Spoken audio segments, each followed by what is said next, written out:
third thing that I would tell them from more of a technique or a practical standpoint of practicing is hit a lot of putts with your dominant hand, or which would typically be your trail hand. If you're a right-handed golfer, it'd be your right hand. Hit a lot of putts with just your right hand only, because that's where your feel and your touch are going to come from. When I throw a ball, I throw it with my right hand. When I write a letter, I write it with my right hand. So I believe that the vast majority of energy that you transfer into the golf ball with the putter comes from the hand that you do most of that with. So those three things: walk the putt off a little bit, make some practice motions by looking at it to use that great brain that you were given, and then third and finally, use the hand that gives you the most touch and feel and make some motions with that. Hi, this is Kenny Gibbons from Tulsa, Oklahoma, and I play at Oaks Country Club.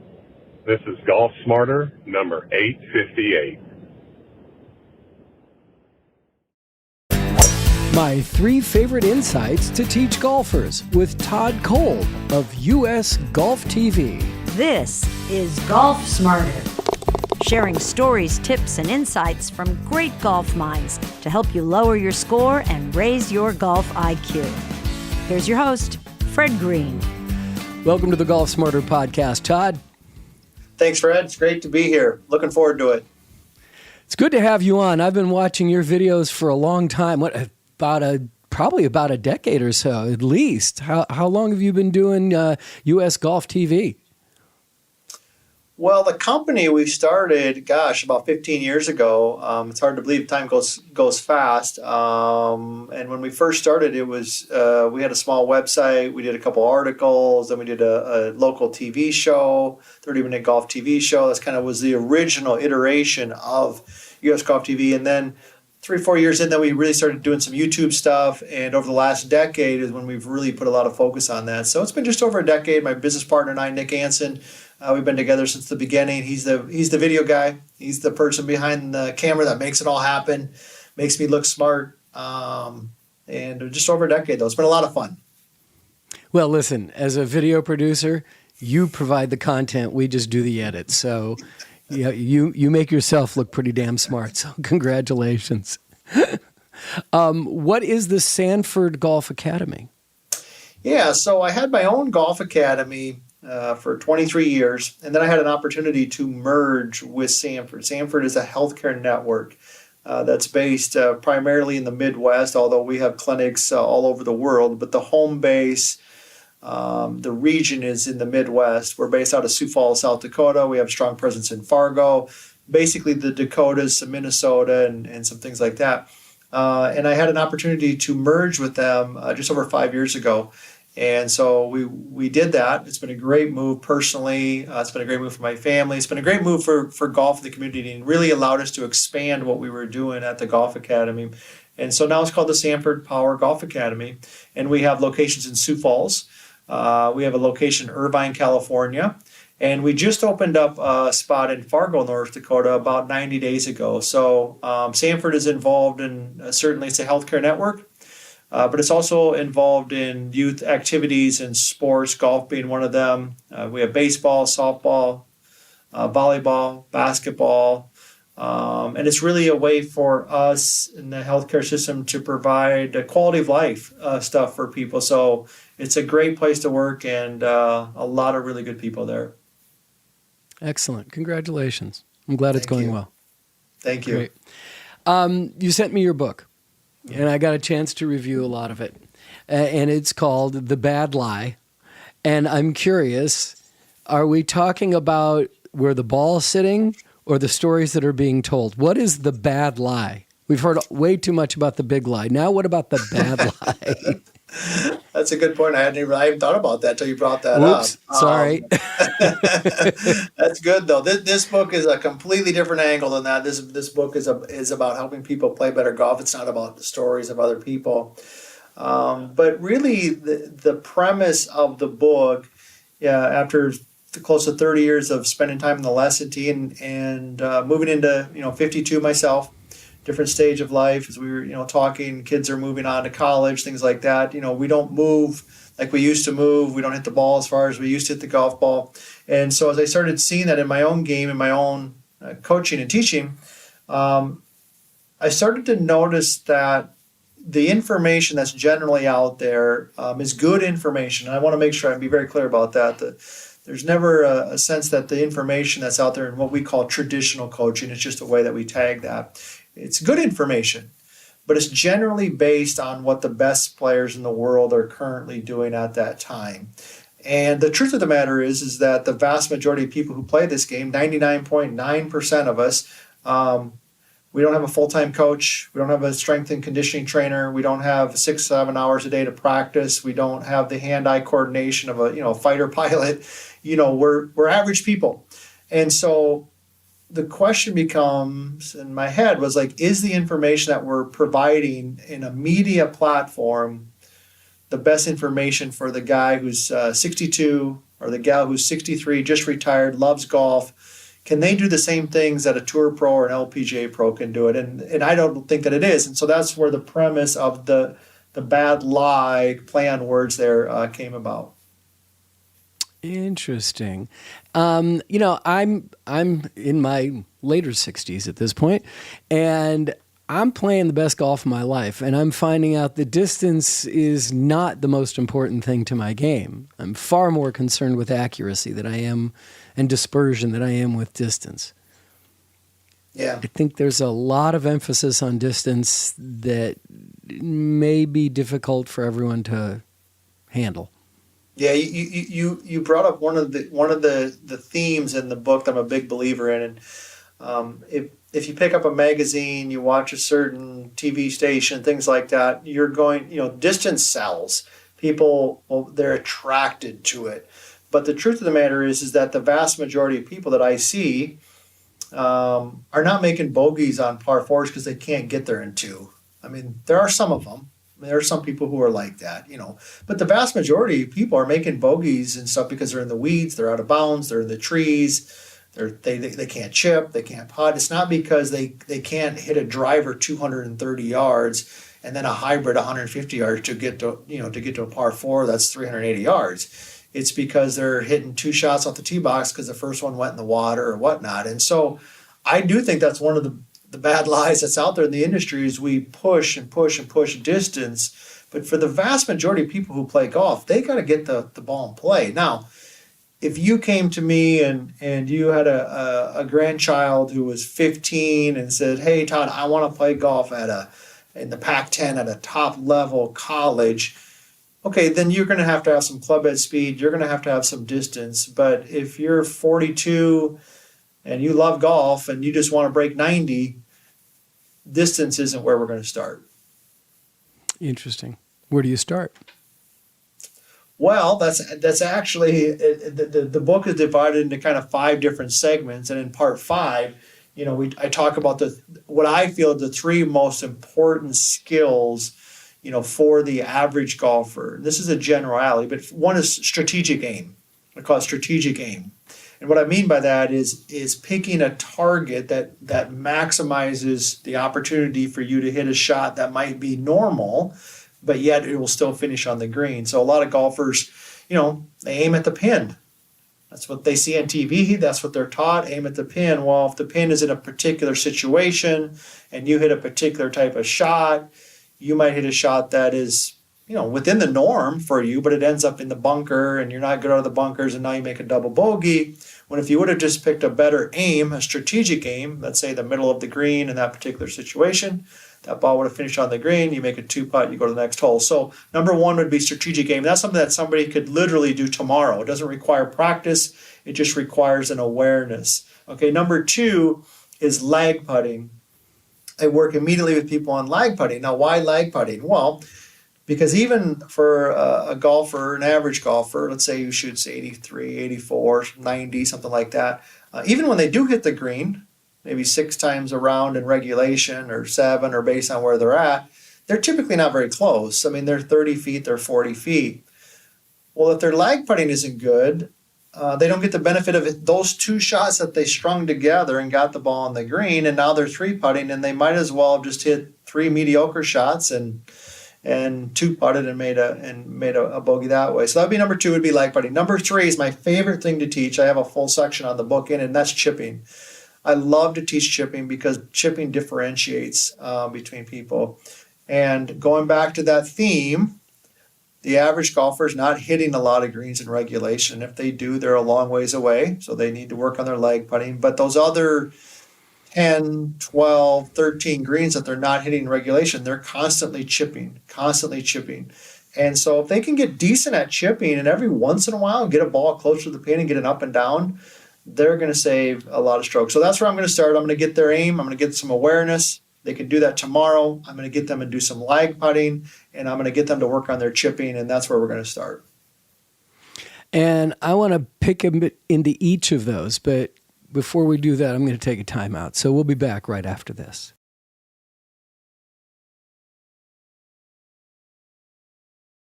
All right, let's get started with those three alone. I mean, we got enough topic right there just for a whole episode, but I want to talk more about the book because you have some other things in there I want to cover. But first, I want to talk about picking a target.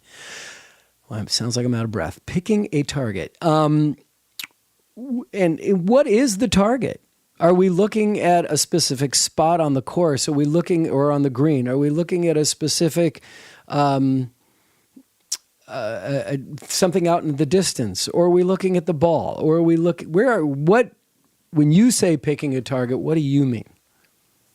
Yeah, it's a good question. So the first thing is we want to have some awareness of what is your natural ball flight. Even a great player, nobody hits the ball just dead straight. There's typically some type of movement to the ball, right to left, left to right, lower, higher. Doesn't matter what it is, but that's the first thing you got to be aware of. So if your ball flight generally works a little bit to the right, which is what most amateur golfers do, then they're going to have to pick targets that are certainly a little left of the flag, for example, or the left half of the fairway, or wherever that might be based on that particular shot. So the first thing they got to be aware of is what's your natural ball flight, and then that should be played out through. So it should be from the tee box to the shot into the green to a layup shot, all of those things in between.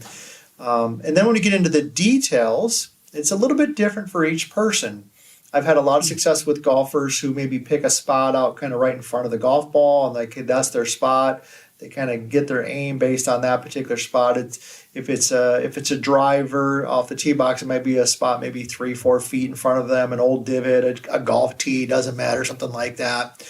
But I've also had a lot of success with people who pick out something more in the distance. So it's a tree, it's a sign, it's whatever it might be, but something that's out there. I think the thing that's important is, number one, is you understand your ball flight so that you pick out the proper spot, and number two is you have something specific that you're aiming to. I would add to that that I would very rarely would it ever be the pin, and very rarely would it ever be the middle of the fairway, because unless the pin is in the middle of the green and you're hitting a perfectly straight ball, that would be the target. Or, if you had a particular ball flight and let's say the pin was on the left side of the green and you wanted to get more in the middle, you could do something like that. But be specific on the ground or something in the air in the distance, and then understand your ball flight. So I just have a fade. And I've worked for years trying to develop a draw. I've talked to hundreds of instructors about this, and I'm still hitting a fade. And so I can play my fade pretty well most of the time. There's some clubs that I still struggle with. But on a lot of the videos that I've watched of yours on USGolfTV, you talk a lot about getting to the point where you're hitting a draw. Mm-hmm. Is a draw better to play than a fade? It's another good question. So thank you. I would say this. I would say that if I have a choice, I'm going to have people draw the golf ball a little bit, especially for people who are looking for distance. Just because in general, if they get them to turn their driver over a little bit, it's going to land, it's going to roll out a little bit, versus a shot that's pretty high and to the right and it's got a lot of spin on it. So when it lands, it doesn't roll out. And now for somebody who's got a lot of club head speed, like a tour professional, the desired shot for them might be a little bit more of a fade because the ball doesn't chase and run as much when it lands.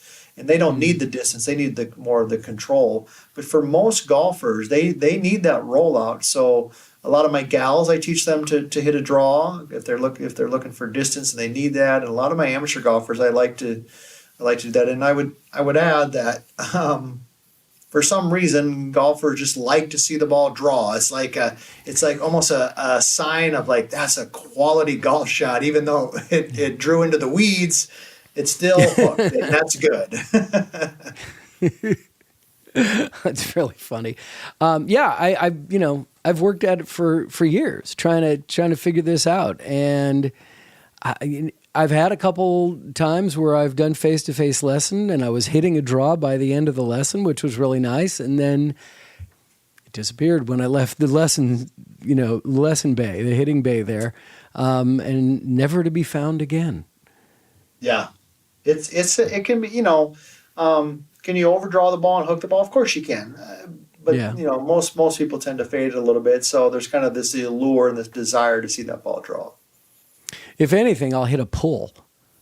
Oh, it'll just go straight left, right? I'll just pull it. But there's no path to the ball flight on it. Very frustrating sometimes. Yeah, it's one of the things when I work with people in person or remote or whatever, they talk about their ball flight. You ask them questions like, is it a high fade or a low fade? Is it a high draw or a low draw? Because that can tell us a lot about what they're able to, what's causing that. And but the draw, people like the draw. It feels less fun. Yes, they do. Some of your book goes into the Bad Lie, which is available everywhere. You get that book on Amazon. Yeah, Amazon. Yeah, Great. The Bad Lie. If you went, thebadliegolf.com.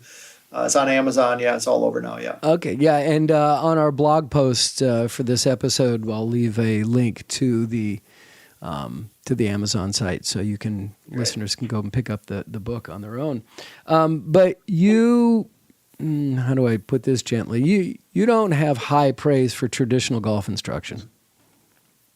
It's a good and it's a fair question, and I'm glad you asked that, because it's the premise of the book is, and it depends on how people read it. The premise of the book is not to say that traditional. We use the word traditional because somehow you have to label it. Somebody got to give it a name. Right. And traditional coaching, I believe, is like we were talking, is based on what the best players in the world are doing at that particular time. If you picked up, I won't name magazines or TV channels or things like that, but if you picked up those things at that time, and when Tiger Woods was playing, for example, when he was working with Hank Haney, who's a world-class coach, and his swing was more rounded and around, that's what you would see. And you would go to the driving range and you would see Jimmy and Amy and Bill and everybody. That's what they're trying to do because Tiger was the best player in the world. If you went back in time when he was working with Butch Harmon and he was swinging a little more straight back, a little more vertical and up and across the line, and won 4 majors in a row, it was, the number one player in the world then, and you went to a junior event or whatever, you would see that. And so the premise behind traditional is not so much a criticism of the actual instruction. It's more a point of, wait a minute, is this information that I'm getting right now really the best information for me at 62 and my hip hurts and I just had my knee replaced? Why am I using information that somebody who's 22 is a world-class athlete, practices hours a day? Does that make sense? And it just doesn't, in my opinion. Much like I don't run a lot, but I like, if I jog a little, I jog, I don't run. It's might be 2 miles. Well, I'm not going to do the same routine as somebody who's training for the Olympics. And, and so the premise is really, is the information in front of you the best information for where you're at this particular time?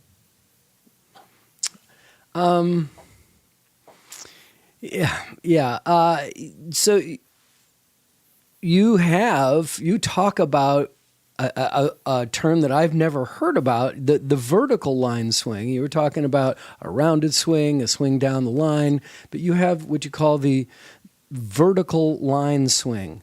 We're going to talk a bunch about that. Why don't you give me an overview of what a vertical line swing is?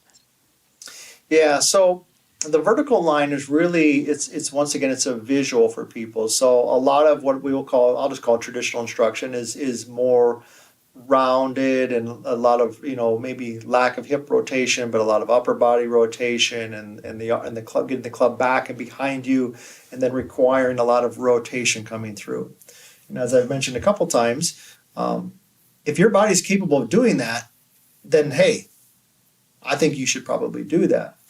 But most people don't have that flexibility. So the vertical line is really pretty simple. At the end of the day, there's some setup stuff to it.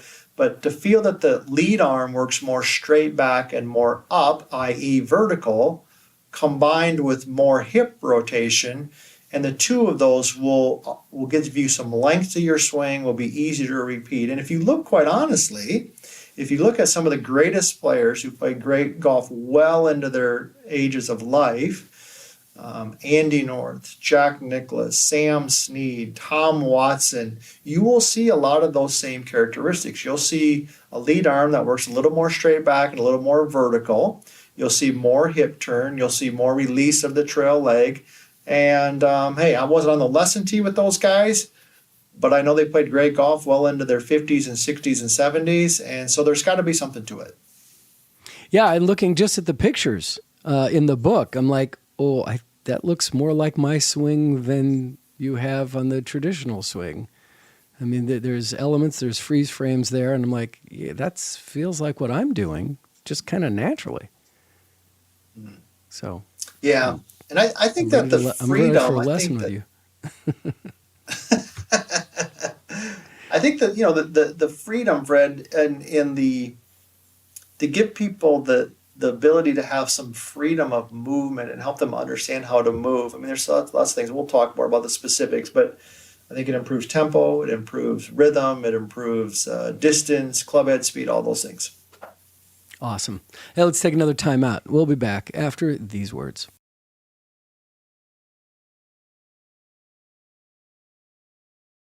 Topic that's been discussed on a regular basis, and I still want to get back to the lag putting and your favorite part, chipping, but a topic that's been a regular topic, a subject that's been a regular topic in the last few episodes is, what are we thinking about when we swing the club?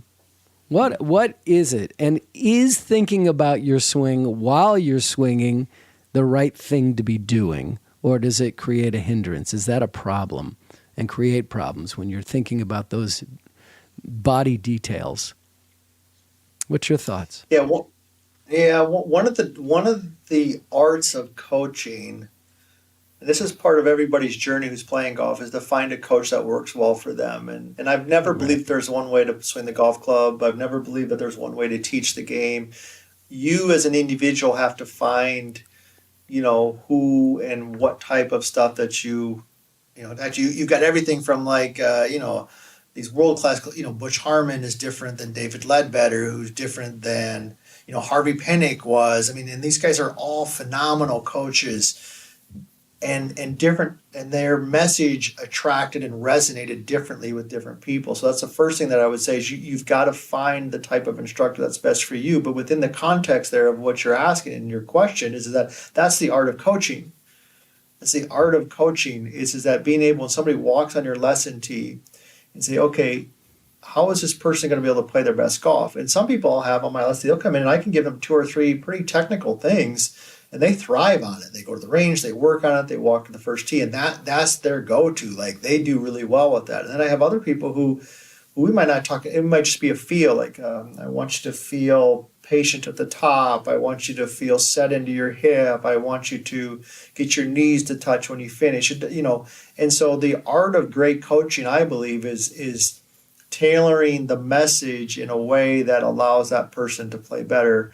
And that's why, the vertical line swing is, in theory, it is a system, but it's really more of an approach. And that's why I've never been a big fan of where everybody who walks on your lesson tee gets taught the exact same thing in the exact format in the exact same way, because they're individuals, they're people.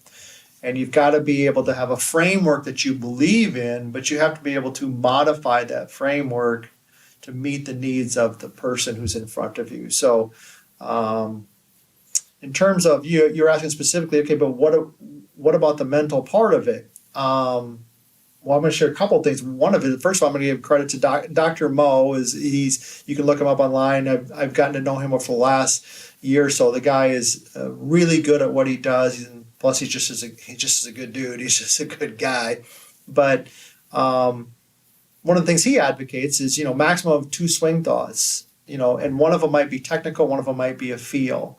But all of your work should be done before you get up over the golf ball. Once you get up over the golf ball, you've got to be into a feel. So like when I'm teaching, I'm constantly asking my students, what did that feel like? What did that feel like? What did that feel like? So I'm trying to draw that sensation out into them. So I think the best players in the world find, first of all, what works best for them. Some of them are technical, and so they use that on the course. Most people would be better off being technical on the range and more feel on the course. I'm going to keep drilling on this one. So maximum 2 swing thoughts. Is that during the swing, or is that in your setup? Maybe you set up behind the ball, you take your practice swings, then you step up to the ball and hit it. I'm asking specifically about during the swing. What do you believe, what do you teach should be in the person's mind? Because first of all, I think the best thing would be something feel oriented. Versus I wouldn't, I'm saying never, but very seldom would you say, I'm going to get the club, I'm going to swing it back and get the club at a 45-degree angle, for sake of discussion. Now, we might strive to get that club at a 45-degree angle, to use that example. But as we're doing that, we're going to constantly be flushing out what does that feel like. So ultimately, I've got to get them to a point when they're actually swinging the golf club, it's hopefully one thought, but that thought is more feel-oriented than analytical. If that makes sense. Okay. I'm not sure. What are we feeling? What are we supposed to be feeling? Are we supposed to be feeling our wrist cocked, or, supination? Is that what they would? You turn your wrist in. Yeah. Or your left elbow, your right elbow, your feet on the ground, your knees, your weight shift. There's so many things that can be going through our mind, but when you're making that golf swing, if you focus on any of those, I'm not so sure, and this is based on the conversations we've had with, kinesiology professors, I'm not so sure that those things are the things that you should be thinking about. Maybe you just trust what you got and just let your body do its thing. Yeah, it's a good question. I mean, in my experience, you've got to get back. I keep using the feel. So the feel can be different for everybody. That's part of our own journey and part of working with the coach to kind of flush that out. So I might have a student who says, hey, I want you to, on your backswing, you're going to feel like you're turning into your right hip. You're going to feel like you're patient at the top.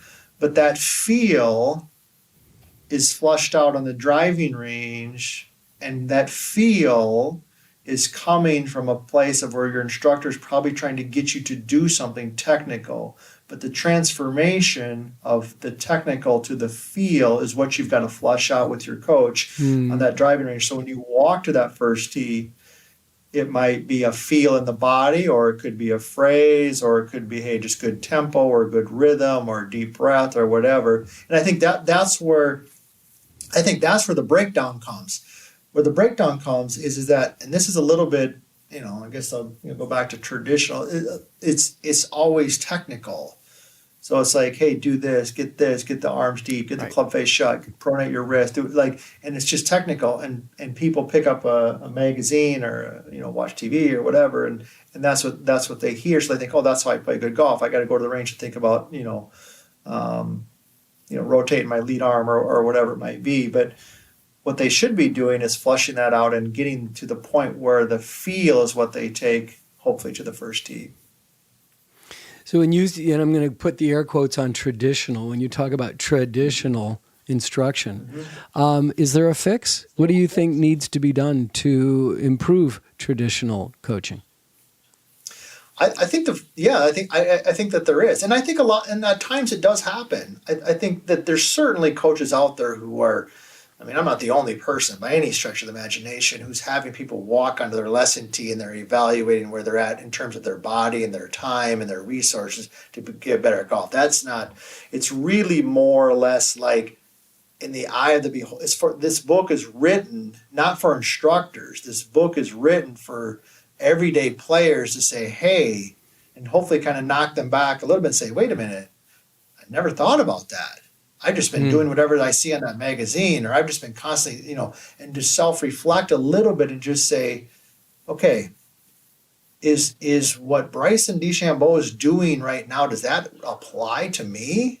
And of course it doesn't. And so I think there is a lot of that going on out there, that people are instructors are doing great jobs in lesson tee, and they're doing that on a regular basis. But I think my hope is that the book provides to the average everyday player the awareness to bring that to the lesson tee, and that expectation to the lesson tee, and to ask those questions, versus hopefully finding somebody who's skilled enough at coaching who's going to bring that to them. And I think that's where the real difference is. Are there coaches who are doing that? Like I've said twice already, 100%. Okay, but ultimately, the onus of getting better at golf is on the player. It's not on the coach, it's on the player. The player is the one who's got to find that out, get that information. So hopefully the book opens them up. So when they walk onto the lesson tee with any coach, whomever they decide to work with, they're going to ask some questions like, well, how does this work for me at 62 and I like to practice an hour? How does this work because I just had my shoulder replaced? Is that going to work for me? Versus just taking information and just assuming that it's going to work for them when maybe it doesn't. Interesting. So interesting. Thank you. I really appreciate you letting me pound away at you here on these questions. Because it's good because it's important, and I'm glad that 52. I've been teaching for 30 years. Like, I have no bones to pick. It's about, because, and part of me is because I was that person. I was that person who, early in my career, everybody walked in like, because you want to be able to put things in boxes. You want to be able to say, this is how it is. I do A, I do B, but that's not how golf is. Golf's not like that. We watch golf this weekend, you go to your local driving range, you're going to see 500 different ways to do it, and a lot of them work. And so, my hope is that at this stage of my career to just throw that out there and say, hey, think about it before you just dive in and start doing it. You say a lot of them work, but you go, like you said, you go out to a driving range, you'll see 500 swings. And those 500 players that are hitting in the range, few of them are probably single-digit handicaps, so maybe it's just not working. Is it really working, or is they like, oh yeah, I'm pretty good? No, you're not. This is true. Yeah, it's harsh too. All right, listen, let's find out what's happening on Golf Smarter Mulligans this week, and we'll be back after another word. This week on Golf Smarter Mulligans, we meet Mel Sole, a former South African PGA Tour player who has great insights and instructional advice that includes NATO golf. NATO meaning not attached to outcome, a really important perspective that most golfers forget. Mel also shares great stories about his interactions with legends like Gary Player. And this one story that I have repeated and thought about on the course ever since I heard it. A number of years ago, I was having dinner with Nick Price. And I said, what was the best tip you've ever had? And he said, well, I was getting a playing lesson from Bob Rotella.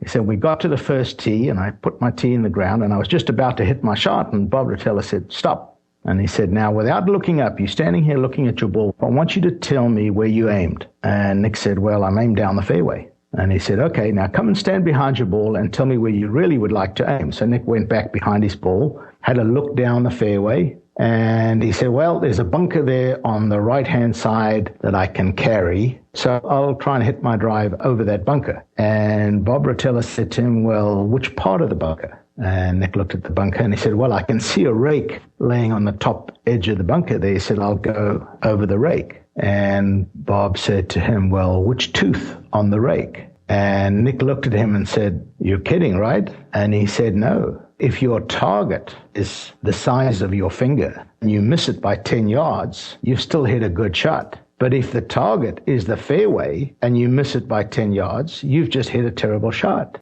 That's Golf Smarter Mulligans, episode 174, featuring Mel Sole in an episode we call NATO Golf, not attached to outcome. It's being released this Friday. So along with your subscription to Golf Smarter, thank you very much, get your weekend started with the best of the Golf Smarter archives that are so old they're just no longer available on any podcast app. But because great golf instruction never gets old, these episodes are just as valuable today as they were when they were first released. That's Golf Smarter Mulligans from wherever you're listening to this podcast.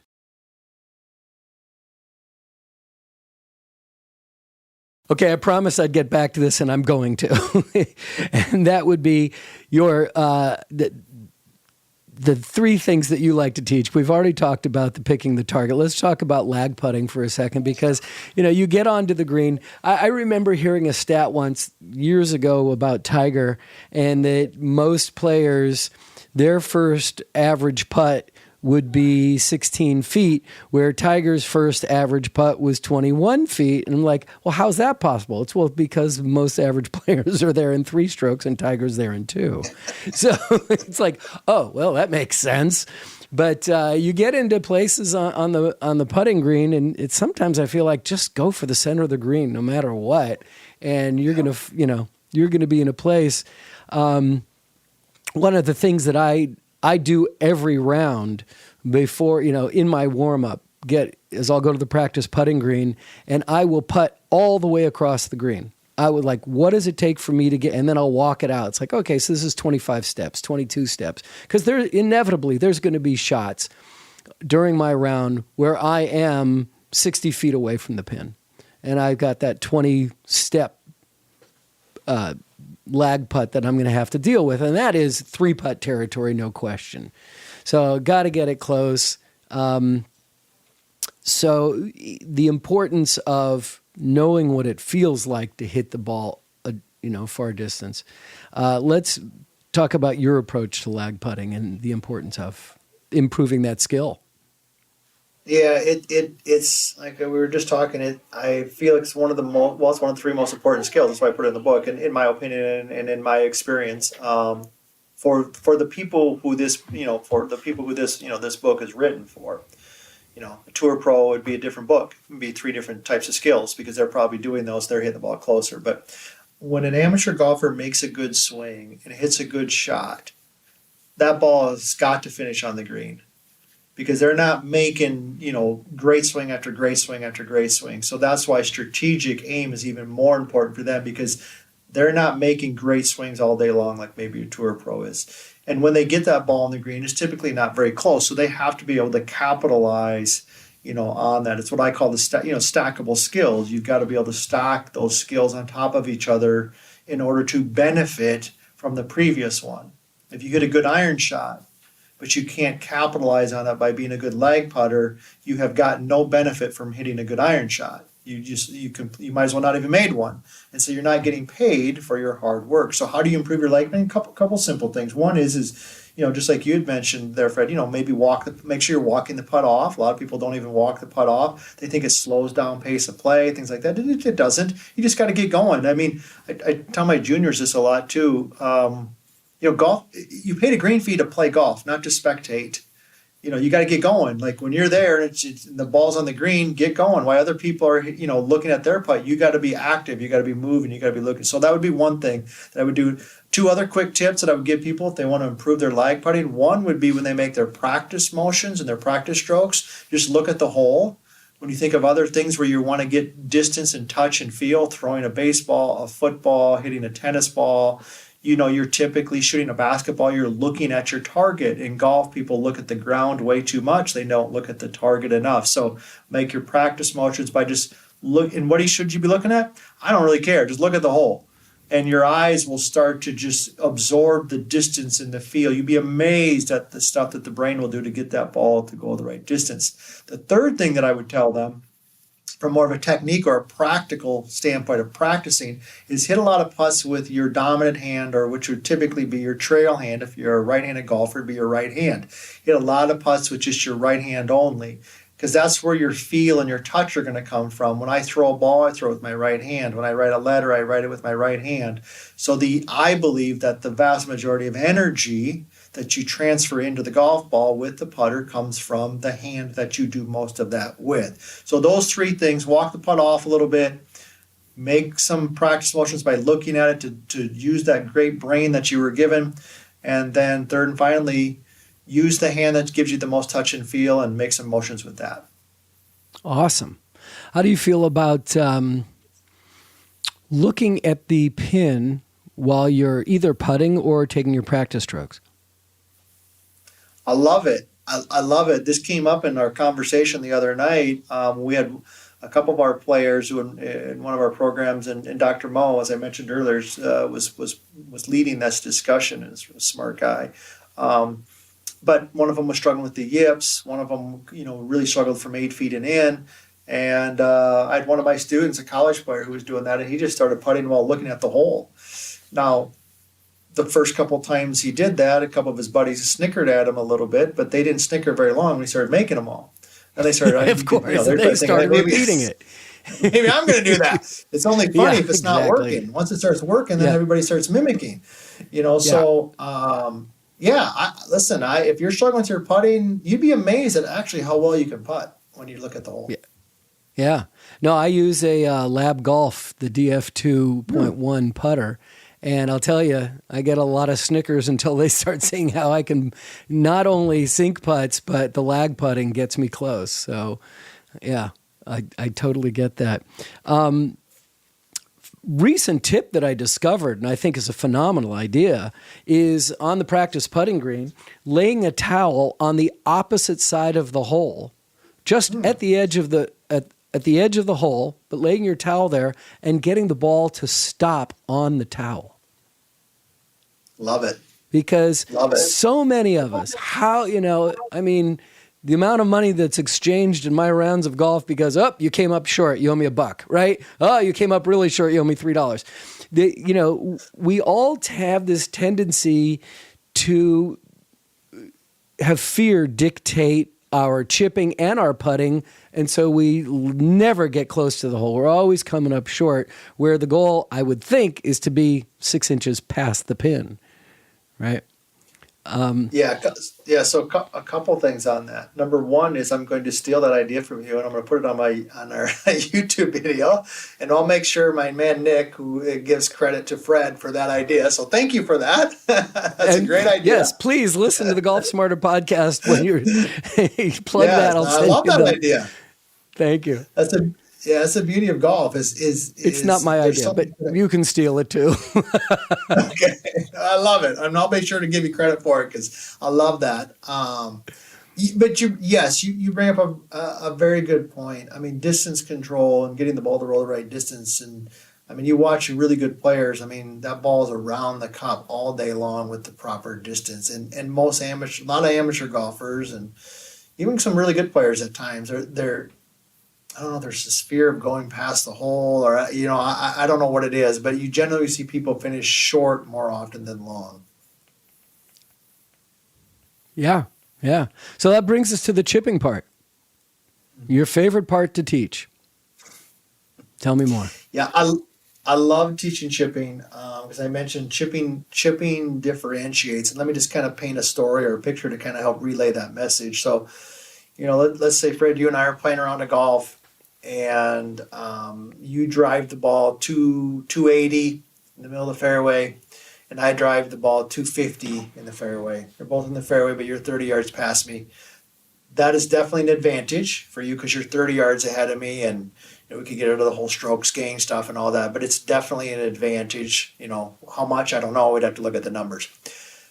But if we're playing a round of golf and I chip the ball to 3 feet and you chip the ball to 7 feet, from just visually looking at those two shots, most people wouldn't even, they would know that the one that finished 3 foot is closer, of course, but it doesn't look a lot different. 30 yards in the fairway, you're like, oh man, Fred's bombing it by you. There's a Walmart between you and his ball, and like all the stuff that goes along with that. But when it comes to chipping, I chipped to 3 feet, you chipped to 6, 7, 8 feet, whatever.